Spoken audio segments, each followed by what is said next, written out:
Hey everybody, welcome back to Sounds Like a Drum, Cadence Independent Media production. Here we do tips, tricks, hacks, smith busting, all that kind of stuff, looking for good tones and great sounds out of the drums. And today, we're going a little sideways from that. We're talking about mesh heads.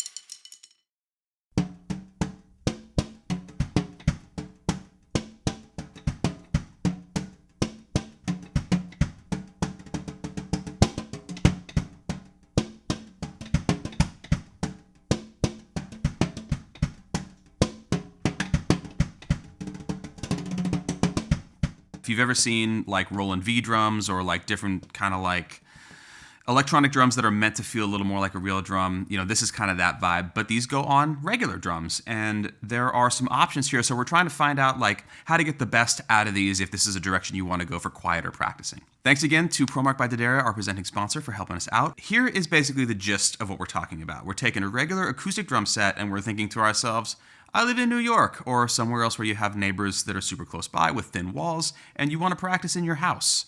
And these replace your standard heads. They can go on both sides or just one side, as you'll see.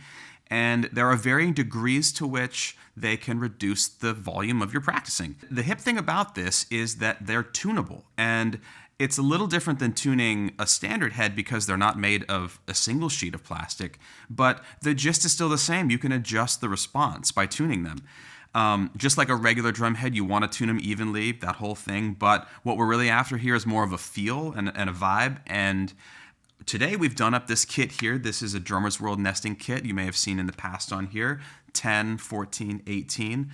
And we're using this crazy Pure Sound acrylic snare that we've had around here for a while. And what we're talking about now is what are the options here? Firstly, we know they're going to be quiet, but what else can we do with them besides just making our drums quieter? Well, first stop is mesh on both sides of the drums. Now, we've tuned for feel. We're not going for a sound particularly, but you'll hear there is some sound, but it's extremely quiet. And right off the bat, I'll tell you the loudest thing in these demos is going to be the bass drum pedal. And believe it or not, your bass drum pedal probably makes noise too. They all kind of do. There's springs, there's hinges and things going on in there. We have several of them here. They all make some kind of noise, and when the mics are tuned up this loud to try to capture the sound of mesh heads, or if you experiment with these on your own, you'll notice that you're going to hear clicking and clacking from that. That's part of the deal, and it's not something that you should worry about. I'm not worried about it. This is the same pedal I use for recording sessions, so it's definitely not an issue, so don't stress out about that too much if that's something that you're concerned about. All right, here's the first demo. This is going to be mesh on both sides of everything, so there's no wires on the snare drum. It's essentially a tom in snare position for these purposes. And there's going to be two parts to this. We're going to do close mics so you can hear how much tone is actually existing at the drums. And then we're going to switch to a mic at camera position, which is about 6 feet away. That's a little more like your experience at the kit when you're playing. If you put your ear right by and there's a little tone, but it's super duper quiet.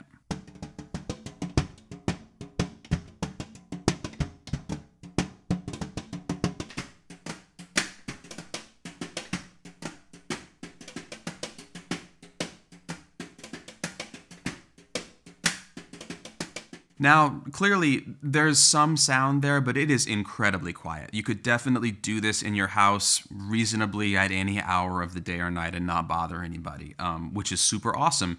And they are also fun just in terms of being a practice pad. This feel, there's a little bit of give in the heads.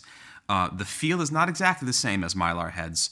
There is a springiness to these that is a little bit different, and you may find yourself feeling extra confident when you play on them because they're very bouncy and your rudiments are going to feel very comfy and fast, and everything just feels kind of easy. So I'm of the mind of tuning these a little bit lower than you might expect to make sure I'm not giving myself too much of a boost technique-wise, particularly with the bass drum, especially considering that like this is an 18 and I've been gigging on a 24 a lot. So if you shed on a tiny bass drum and then you gig on a giant one, it's a little like the reverse of running with ankle weights or something like that. It can trick you, and likewise with the rest of these. Real quick, the physics of the mesh head, what's going on here. Basically, all the air is escaping out of every single direction, the top, the bottom, everywhere. So that air escaping is the sound, not getting turned into sound. The air is just leaving. So what we decided to do was swap out everything on the bottoms of these on the reso side for real heads, and just kind of see like if we can split the difference between all the air escaping and less of the air escaping. All right, so now we have intact reso heads on everything. The toms are getting reso 7s, which is a coated 7mm head. It's very, very thin for a tom head. And the idea here is that minimal mass means that it will get moved by whatever air is getting to it from this mesh batter, which is letting all the air out the top pretty much. But it is going to change the sound fairly dramatically, as you'll see. We put our standard 3mm snare side on the bottom of the drum here with wires, pretty normal. And we have an EQ3 black reso on the bass drum.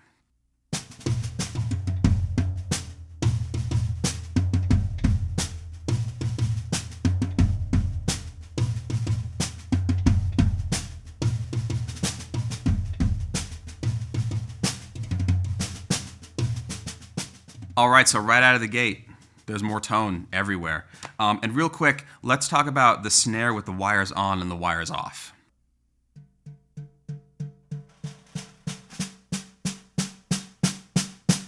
That was the drum that was most surprising to me because it's pretty dry when the wires are on, but there's actually kind of a lot of sound coming out of it when they're off. It's still quiet, much, much quieter than a standard batter head. But it's actually kind of satisfying to take it off and play it. Like, it actually feels like a drum, and it kind of sounds like a drum too. With regards to tuning these bottom heads, I didn't change the tops at all in terms of tuning. They're the same as they were before.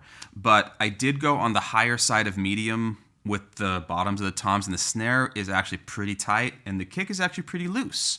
There's a lot of wiggle room with this, but the main idea is, like, how much tone do you want? How long do you want it to last? It's still not carrying super far. There's more tone, by where the cameras are right now than there was before, but the tone right where I'm sitting is actually a little more satisfying just from an acoustical kind of standpoint. And depending on the wires you choose, depending on the resos you choose, your results will absolutely vary, and you can really tune it in. Changing the tension of the batters isn't going to mess with the sound very much. It's very much in the kind of the feel realm. But there's a lot of room for experimentation here, and a lot of uses for this. Definitely practice uses. I could see, we've done some like electronic stuff with it, trigger things. There's a lot of room there, and it's a lot of fun. And there's actually kind of a drum sound now because there is some resonance coming from that air, or what air was remain in the drum. Now, the obvious omission in the room, apart from that one, is there's no cymbals going on here at all.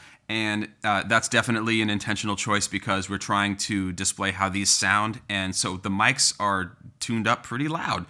And if we had cymbals in here, they'd be blowing out everything. And if you were trying to practice with your drum setup this way, the cymbals are still going to be cymbal loud. So you do have to think about muting them in some manner, or low volume cymbal setup. Several companies have things like that they offer. My kind of simple move for this is like the old neoprene mutes that you can find, or, just putting a towel on there or something like that. You can kill a cymbal pretty easily with some tape and cloth and things like that. But at the end of the day, this is a really functional choice for if you have to practice in an apartment, or if you're, maybe you've got just other people in the house who don't want to hear it. There's a lot of situations where this can be super useful. All right, let's talk about some kind of structural technical aspects of utilizing heads like this.